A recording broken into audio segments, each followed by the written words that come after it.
Bonjour et bienvenue dans ce nouveau Gilliapli sur l'histoire d'Onmyoji, ultime Gilliapli. Nous terminons l'arc de Sealand en ce jour. Oui, la guerre à Ienko va atteindre son point culminant. Vous avez déjà vu les hauts esprits lever les cercles magiques. Mais pendant ce temps, Otakemaru était chaud bouillant. Je suis chaud bouillant Pour prendre la ville. Et croyez-moi, il ne va pas attendre une seconde de plus. Alors nous allons faire de même et plonger dès à présent dans le passé, le temps des dieux, des monstres et des Onmyoji. Guerre à Heianko. Heianko. Pendant ces événements, Kagura faisait les 100 pas dans Heianko. Seme bricolait elle ne savait quoi dans le bâtiment de la guilde. En attendant, elle tournait en rond, comme les autres Shikigami qui patrouillaient dans les rues, attendant une menace qui viendrait sans doute des cieux. Le ciel s'obscurcit et de plus en plus de nuages s'amoncelèrent. Kagura ne tint plus et elle entra dans le bâtiment de la guilde. « Seme, ils arrivent !» Une subtile vibration se fit sentir dans la pièce, se propageant jusqu'aux limites de la ville. L'Onmyoji bleu sortit d'une autre salle. « Seme, qu'est-ce que c'était ?»« Juste un dernier préparatif. Es-tu sûr qu'il soit déjà là ? Je sens un pouvoir caché dans les nuages. » Ça ne peut pas être Ichimoku-ren, il doit à peine avoir découvert le cercle magique. Sealand est en avance. Et qu'est-ce qu'on fait ? Ce qu'on a déjà fait 5 fois. On les bat. Des nuages sortirent une flotte de vaisseaux. Ils restèrent encore en l'air et firent tomber des armées de pirates. Sortirent des maisons des dizaines d'Onmyoji et leurs Shikigami. Aussitôt, le feu s'ouvrit des deux côtés. Des flèches depuis les toits vers des Onmyoji dans la rue, des amulettes depuis une maison pour canarder un contingent d'esprits hippocampes.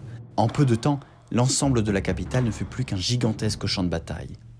Depuis le vaisseau amiral, Otakemaru observait les combats, cherchant du regard celui qui allait lui donner le plus de fil à retordre, Seme. N'était-il pas censé avoir déployé un bouclier ? Puis il vit l'Onmyoji bleu, bien en vue, sur un toit, presque un défi. Allez, il était temps d'en finir. Le jeune maître sauta par-dessus la rambarde, droit vers son ennemi, et s'arrêta d'un coup, bloqué en plein ciel par une barrière invisible.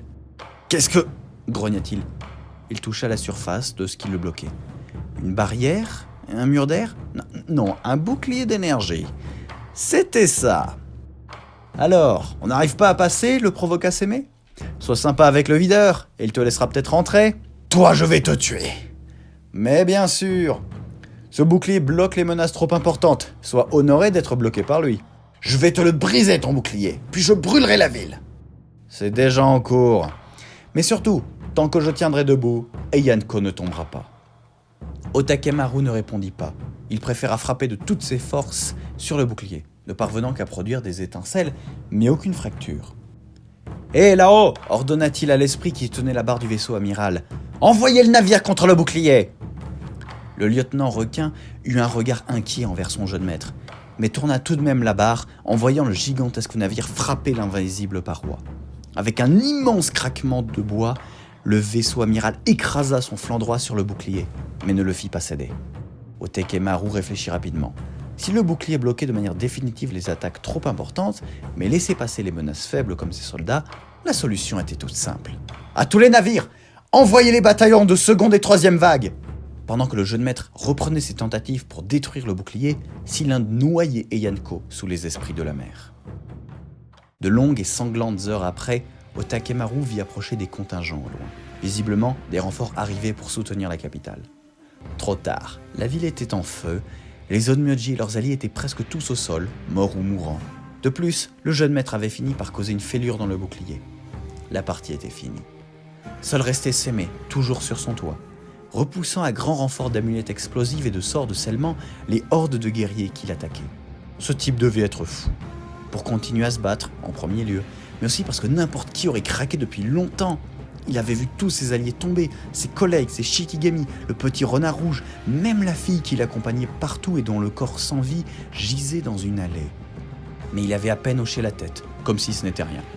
Otakemaru chargea la plus grande frappe qu'il n'ait jamais eu à faire et donna un coup d'épée gorgé de foudre dans la fêlure. Le bouclier éclata en milliers d'éclats. En contrebas, l'Onmyoji bleu sourit. Ce type était fou. « Seme !» hurla Otakemaru en tombant au sol. « C'est fini !» Le jeune maître atterrit et donna un coup d'épée dans la maison qui s'écroula. Seme sauta avant et de toit incendié en poutres brisées atteint le sol. Otakemaru chargea une autre frappe, qui l'envoya dans la terre, brisant le sol dans une fracture qui se propagea jusqu'à l'Onmyoji avant de s'arrêter, bloqué par un mur d'air qui se brisa comme un miroir avant de se reformer. L'esprit du mont Sozoka eut un très mauvais pressentiment. Seme le regarda droit dans les yeux avec un regard de mort. « Je te l'ai dit, tant que je tiendrai debout, Heian-ko ne tombera pas. » Seme ouvrit son éventail, le mit tête en bas, rappel du miroir, et il remit son éventail dans le bon sens. Une subtile vibration se fit sentir dans la rue, se propageant jusqu'aux limites de la ville. Des ruines du bâtiment de la guilde émergea un disque plat, réfléchissant. Il brillait légèrement. De chacune de ses faces sortit un être lisse, vêtu d'un simple drap noué à la ceinture. L'un était blanc-gris avec un drap sombre et propre, l'autre était noir avec un drap blanc déchiré. Ils s'assirent dans les airs, chacun devant leur face du miroir. Otakemaru saisit une lance traînant sur le champ de bataille et le lança sur le double être. Le projectile fut aussi arrêté par un mur invisible se fissurant comme un miroir. « Qui c'est ?» murmura le jeune maître. « Je ne sais pas ce qu'il en est sur le mont Suzuka, répondit Seme, mais ici, les techniques de Rilm sont plutôt connues. » Des Rilm ? Comme dans les histoires que lui avait racontées sa grande sœur, se demanda Otakemaru. Qu'est-ce que c'est que ce truc ? Pauvre ignorant. C'est le miroir d'Ungaikyo, une relique magique encore plus ancienne que le jade incrusté dans ton épée. Mais rassure-toi, il ne te fera aucun mal. Par contre, il t'a fait plonger, toi et tes soldats, dans une illusion. Ceux qui sont dans l'illusion ne peuvent rien contre ceux qui sont dans la réalité. Mais l'inverse n'est pas vrai. Je vais détruire ce truc. Mais tu n'écoutes rien. Il est dans la réalité, toi dans son Rilm. Et tous ceux qu'on a massacrés. Tu les as envoyés dans un Rilm pour crever. Eux ? Tu parles de cette réplique d'Heian-ko ? Seme ferma son éventail. Retour à la réalité. Les deux êtres du miroir approchèrent les mains du miroir, qui se brisa avant de tourner sur lui-même. Le monde entier se retourna, les bâtiments sur eux-mêmes, le ciel, tout. Les navires de Silène se retrouvèrent soudain dans un ciel sans nuages. Otakemaru dans une rue en parfait état. Plus le moindre cadavre sur le sol, plus de flammes ou d'armes brisées. Sortirent des maisons une deuxième armée d'Onmyoji, d'esprits. À l'extérieur de la ville, le retournement avait servi de signal et la Ghost Armory passa les portes de la ville au nord. Otakemaru déglutit difficilement. La moitié de son armée était partie dans le néant. Et le miroir avait disparu. Sur le bateau amiral à la coque défoncée, Uminari retint un juron. Si le Rilm, et surtout le miroir, étaient restés ainsi accessibles plus longtemps, il aurait pu improviser un sort, mais là, c'était foutu. Il n'eut pas plus de temps pour se lamenter, car il fallait venir en aide au jeune maître. Il était très fort, mais il faisait face seul à une armée de gens qui avaient appris tous les détails possibles sur lui et sur ses faiblesses, étudiant encore et encore les événements des précédentes batailles. Il fallait sortir une arme que personne ne connaissait. « Lieutenant !»« Oui, magicien ?» demanda le requin à la barre. « Faites évacuer le navire, je vais utiliser le Dortaro !»« Sur le vaisseau amiral ?»« Il est foutu, on peut rien en faire d'autre !»« D'accord. Évacuation !» cria le lieutenant en faisant sonner la cloche d'alarme. Les esprits à bord sautèrent dans les barques de secours, dans tous les petits vaisseaux disponibles. Ceux-ci ne volaient pas aussi bien que leur estimé grand frère, mais ils permettraient d'atterrir sans encombre en ville.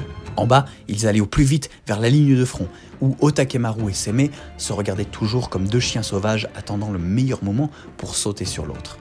Uminari interrompit la course d'un petit esprit crabe qui n'aurait pas dû être ici. « Kanihime, je peux te demander une chose ?»« Oui, quoi ?»« Quand tu seras en bas, va dire au jeune maître qu'il doit passer au cercle dès maintenant. Il comprendra. Ensuite, fais ce que tu peux pour rester à l'écart des combats. Ce n'est pas la place d'un enfant. »« Promis ?»« Promis. J'irai voir Otake, puis je me cacherai dans une maison. »« Très bien. Allez, cours !» Kanihime partit de son petit pas un peu en biais. Uminari, lui, retourna à sa cabine, ressortir un grand rouleau qu'il avait espéré ne jamais utiliser. Mais puisqu'il avait juré de ne pas se servir d'un autre contrôle mental, il fallait ressortir Dortaro de l'oubli. En bas, les sentiments furent changeants. D'abord, l'absence de combat latente avait fait monter la tension entre l'armée Onmyo et Otakemaru. La nouvelle que les Minamoto arrivaient avait fait sourire quelques onmyoji, puis la vision de dizaines de petits bateaux de Sealand partant du gros vaisseau amiral vers la capitale avait refroidi l'enthousiasme. Mais l'action reprit avec un son de rivière. Un grand esprit baleine arriva comme une flèche depuis le côté, attrapa Otakemaru à la ceinture et l'emporta en glissant sur une rivière naissant sous ses pieds. Arriva derrière toutes sortes de pirates hurlant. « Assaut !» ordonna Seme en tirant le premier une amulette qui fendit un casque et le crâne de son porteur. Loin de là, glissant dans les rues, « Kujira, tu fais quoi ?» grogna Otakemaru. « Je vous tire de là, il faut que vous rejoigniez un autre vaisseau, on a perdu ici !»« Mais tu vas me lâcher dès qu'on aura un vaisseau de secours proche. En voilà un !» Kujira continua de glisser jusqu'au petit bateau de débarquement. Des soldats de Sealand en bondissaient. « Vite !» ordonna Otakemaru en arrivant. « Il faut mettre le jeune maître à l'abri !»« Lâche-moi d'abord !» L'esprit baleine le lâcha enfin.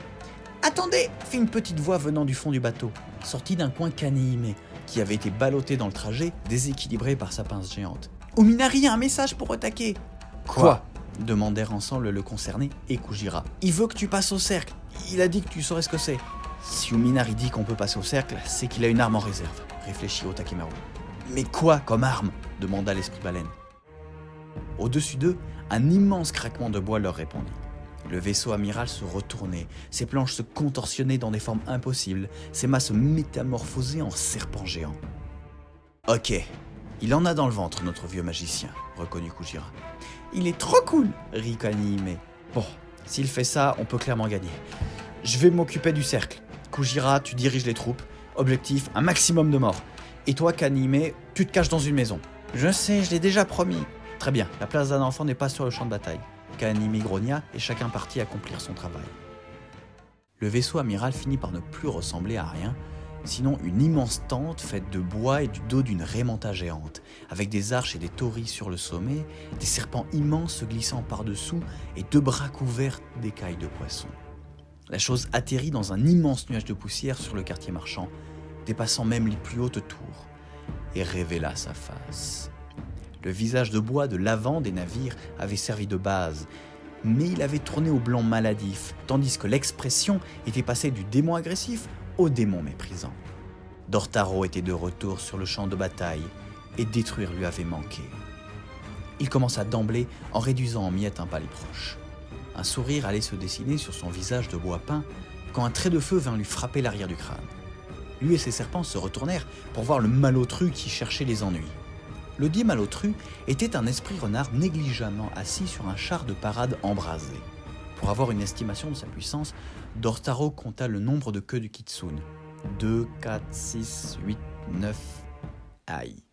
En bas, le souriant kitsune fut rejoint par un autre esprit à l'apparence tout aussi belliqueuse. « Vous êtes en retard ?»« Silence, Tamamo, » répondit Shuten. « Je déteste ton petit ton suffisant. » « Très bien. Quand est-ce qu'un doji efficace arrive ?»« Ibaraki arrive, et je vais te mettre un pain dans la tronche.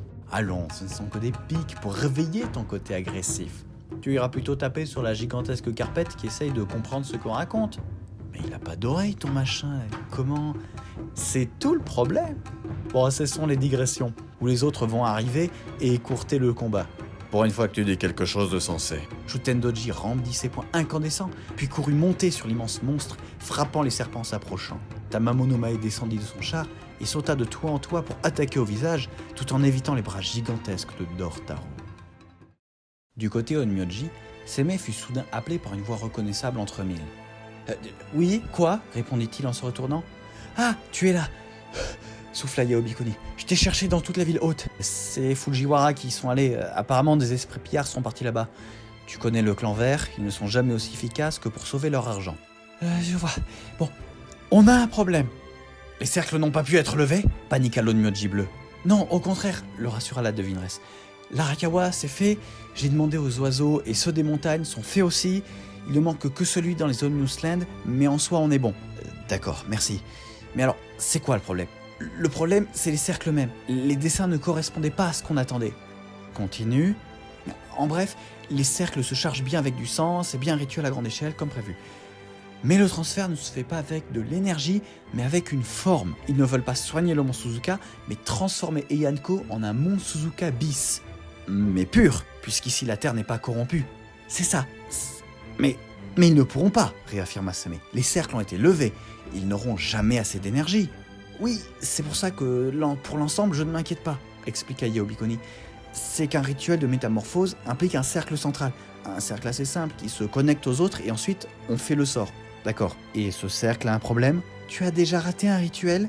Oui, ça explose, murmura l'Onmyoji bleu. C'est sans doute Otakemaru qui va faire ça en utilisant le jade de Kusinagari dans son épée.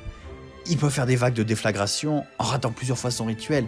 Dès qu'il comprendra que le rituel est impossible, il faut lui enlever son épée, affirma la devineresse. Sinon le nombre de morts sera gigantesque. Ils partirent en courant vers une maison afin de monter sur le toit et repérer Otakemaru. Un seigneur du mont Suzuka faisant des rituels, il n'y en avait pas 500. Otakemaru s'était en effet bien préparé, avait tracé le dessin à la craie pour ne pas se tromper, puis avait gravé avec son épée le tracé, puis retracé le dessin dans les sillons avec la craie. On ne pouvait pas faire plus soigneux. Un peu inquiet de ne pas avoir Uminari près de lui pour superviser l'opération, il inspira un grand coup. Dans quelques instants, tout ça serait fini. Puis un grand craquement lui fit lever la tête. Au nord, on se battait, mais ça ne venait pas de là. Au sud, Dortaro semblait faire face à des adversaires à sa mesure, mais ce n'était pas ça non plus. Un second craquement, accompagné de cris d'effroi. Au-dessus. En effet, un de ces bateaux, volant loin au-dessus des têtes, venait de se briser en deux. Autour volaient des nuées de tengu et d'esprits oiseaux. Une tornade envoyait des dizaines de pirates dans les airs. Le tengu blanc était arrivé. Visiblement, il était aidé par un drôle de type sur un dragon. Le gus s'envola, mais quelqu'un le remplaça sur le dragon, qui lui fonçait dessus. Otakemaru mit sa lame en bouclier quand le dragon vert le frappa d'un immense coup de tête. Aussitôt, le dragon se réenvola vers son maître, tandis que restait l'autre type. Otakemaru ne l'avait jamais vu. Un sabreur avec 2 katanas, une hure de sanglier sur la tête et un regard meurtrier. Le duel s'engagea entre les deux. Pas si loin de là, les combats étaient toujours aussi intenses, mais l'ascendant des défenseurs des Yenko se dessinait lentement. Caché dans une maison, Kanihime entendait les cris, les chocs et les explosions, prise entre la peur et l'envie d'aller se battre. Soudain, un mur éclata sous un choc violent et Kujira, le puissant lieutenant Kujira, traversa la maison comme un galet jeté par un enfant. Dans l'embrasure apparut un immense guerrier aux cheveux blancs et avec un bras violacé. Il s'approcha de Kujira sans faire attention au petit esprit crabe et saisit l'esprit baleine par le col de la main gauche. « Où est Otakemaru » rugit-il. « Je te le dirai pas » cracha Kujira en toussant. « Dis-le » rugit de nouveau le guerrier en frappant son adversaire contre un mur. Kanihime ne tint pas et courut donner un immense coup de pince à ce méchant. Celui-ci arrêta la pince avec sa main violette.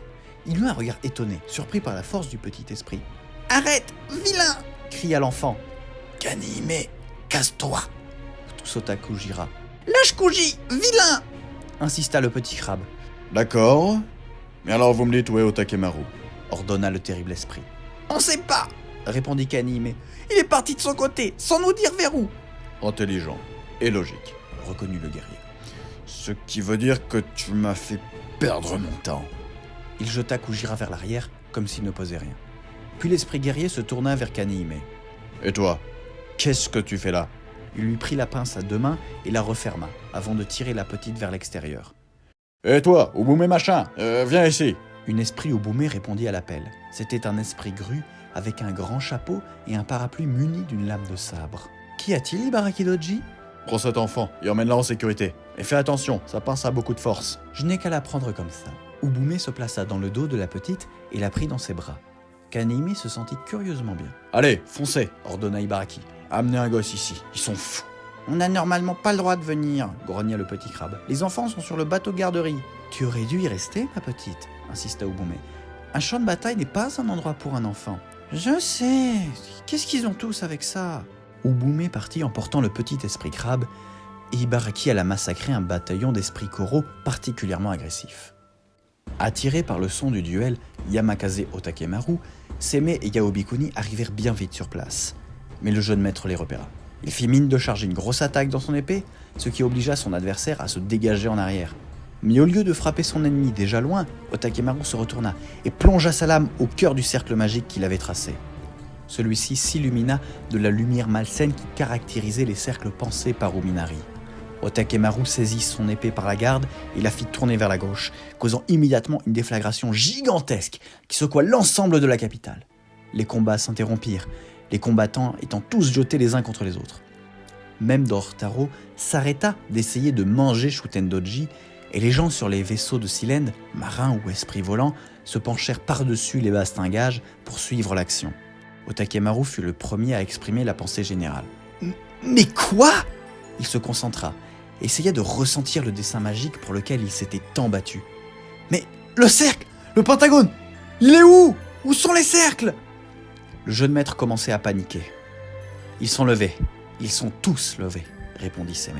« Tu n'as plus d'alimentation, » compléta Yaobikuni. « Et je tiens à préciser que je ne vous ai pas aidé parce que j'en avais envie, mais pour remplir mon marché avec Ichimokuren, » ajouta Yamakaze. « Je vous aime toujours pas. » « Merci tout de même, » répondit Seme. « Donc, Otakemaru, sache-le, vous avez perdu, vous ne changerez pas Heianko en un nouveau Mont Suzuka. » Hein ? Uminari arriva sur cette dernière exclamation. « Jeune maître, je vous dois la vérité. Il n'aurait pas été possible de soigner le Mont Suzuka. Je ne sais pas comment faire. Et surtout, c'est loin, trop loin.